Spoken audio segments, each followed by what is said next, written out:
Hi students, நான் doctor Lokesh. நிம்ஸ் Overseas ஃபவுண்டேஷனில் உஸ்பெகிஸ்தானில் இப்போ Fergana medical இன்ஸ்டியூஷனில் இருக்கோம்.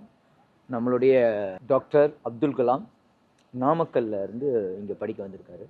ஸோ அவரோட எக்ஸ்பீரியன்ஸ் எப்படி இருக்குது அப்படின்னு சொல்லிட்டு நம்ம கேட்கலாம். Hi, how are you? Fine sir. எப்படி இருக்குது? சார் நல்லா தான் சார் இருக்குது, ஒன்றும் ப்ராப்ளம் இல்லை சார். அகாடமிக்கில் எப்படி போகுது? சூப்பராக போகுது சார். இந்தியன் ஃபேக்கல்ட்டிஸ் நிறைய பேர் இருக்கிறதுனால ரொம்ப யூஸ்ஃபுல்லாக இருக்குது சார். இப்போது சாப்பாடு செக்யூரிட்டியில் எப்படி இருக்குது? சாப்பாட்டும் இந்தியன் ஃபுட்டே அவைலபிள் இருக்குது சார். அண்ணன் தான் சமைக்கிறாரு, தமிழ் அண்ணன் தான் சமைக்கிறாரு, சகா அண்ணன் அவர் தான் சமைக்கிறாரு. ஸோ ஃபுட்டெல்லாம் ஒன்றும் ப்ராப்ளம் இல்லை சார்.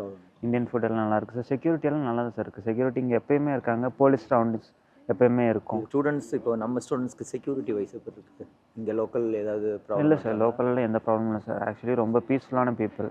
நம்ம டிஸ்டர்பன்ஸ் இல்லாமல் இருப்போம், அவங்களும் டிஸ்டர்பன்ஸ் இல்லாமல் இருப்பாங்க. லேடிஸ்க்கெல்லாம் ரொம்ப சேஃப்டியாக இருக்குது. அப்பார்ட் ஃப்ரம் திஸ் உங்களுக்கு இப்போ ஹாஸ்டல் இன்பில்டாக இருக்கா இல்லை வெளியில் எங்கேயா தங்கி? இல்லை சார், ஹாஸ்டல் வந்து இன்பில்டாகவே இருக்குது சார். அவங்களே வந்து இந்தியன் ஸ்டூடெண்ட்ஸ்க்குன்னு தனித்தனியாக நிறைய ஹாஸ்டல்ஸ் ப்ரொவைட் பண்ணுறாங்க. அவங்க பேசுகிற லாங்குவேஜ்லாம் புரியுதா? புரியுது சார். ஃபஸ்ட் இயர்லேயே உஸ்பெக் லாங்குவேஜை நமக்கு டீச் பண்ணிடுறதுனால கம்யூனிகேஷனுக்கு ஈஸியாக இருக்குது சார். ஈஸியாக இருக்குது. Okay, thank you. All the best. Thank you sir.